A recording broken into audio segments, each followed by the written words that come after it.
and he was vowing to carry on his wife's campaign against these so-called Frankenstein foods. Now, Sir Paul believes that people like the Prime Minister who back GM foods are wrong, and in an exclusive interview with me, he told me he had to speak out because it was his legacy to Linda.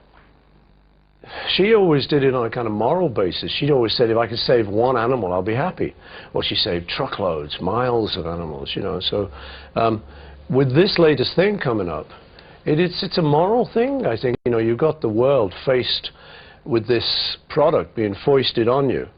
And it's actually, the more you look into it, the more suspicious it gets. I mean, for instance, meat eaters feel like, oh, we're okay, you know, it's only in this soya stuff.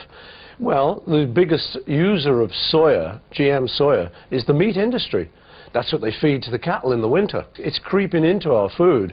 And, you know, I was brought up in the kind of days when food was just food. You didn't worry. You had a potato, tasted like a potato, you just ate it. Yeah.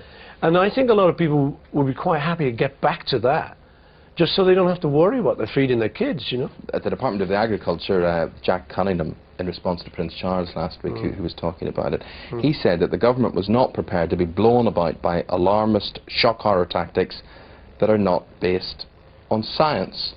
What would you say to him? I think, you know, they obviously don't want people to panic, so I can see what they're doing.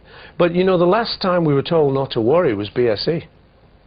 And people literally swallowed that argument and said, fine, you know, we won't worry then, the good old government's told us. It turned out to be a major problem that's cost the people billions of pounds. So I think before we get into anything like that, particularly as we don't need GM in our food, you know, what's it for? Tell me about vegetarianism, because when Linda died, one of the things you said, as a tribute to her, people should go veggie. When did you first do it? Was it hard to do?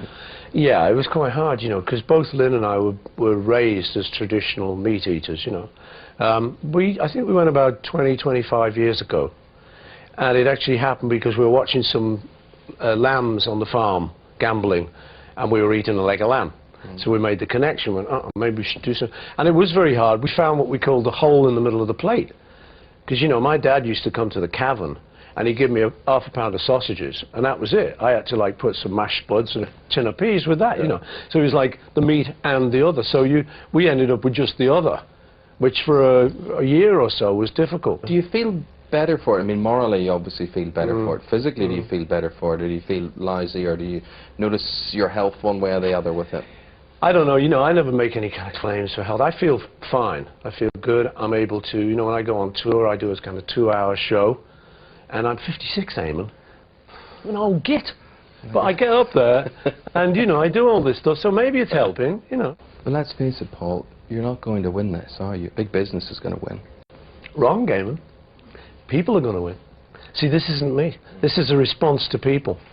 That's who's going to win. And big business isn't going to win. You might as well give up now if they're going to win. We're taking a stance and saying, look, let's not get into this just quite so quick, you know.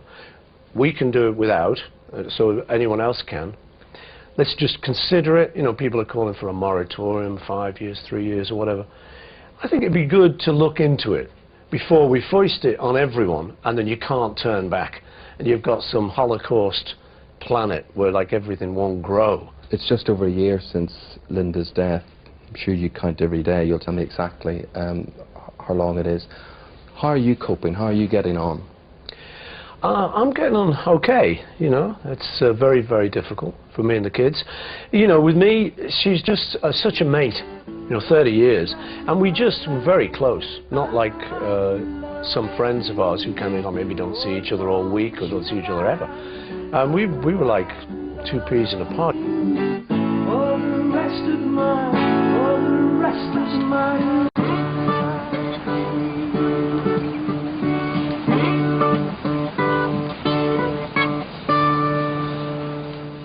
One of the things to look forward to in the future, you're a granddad. Yeah. Little Arthur. Tell us about him. Oh, well, he's brilliant. He's the best baby in the world. He's very clever.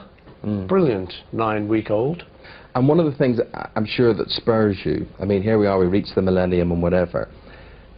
You obviously are looking and saying, what sort of life is a little lad, or what sort of world is a little lad like him being born into? This is just landing on my plate, you know, this, and so I feel I've got to do something about it. It will mean, if we succeed, and if the people succeed, you know, it's not just me, it will mean that we can give the kids a safe or a safer future to inherit. And that's got to be worth it, you know. Sir Paul McCartney. Nice man. Seems like a lovely man. Nice man. Could have talked to him for hours. Yeah. Sort of guy you could go to the pub with. Yeah. Yeah. I tell you, he made me think seriously about vegetarianism. Did He he? was a good advert for it, yeah. He is, and he looks incredibly Yeah. healthy. Looking at those pictures of me made me think seriously about never eating again. I have to say. It was an unfortunate camera angle. No, but I did have to say to him, I said to him before we started, it was funny, we were talking about GM foods, and I said, Sir Paul, I do have to explain that the GM in GMTV stands for good morning, not genetically modified. And did it, Genetically modified and he TV, that's us. And he had been concerned about it before. He had. It was a main worry. It really was. But very, very nice man, and good luck to Sir Paul and all the work he's doing.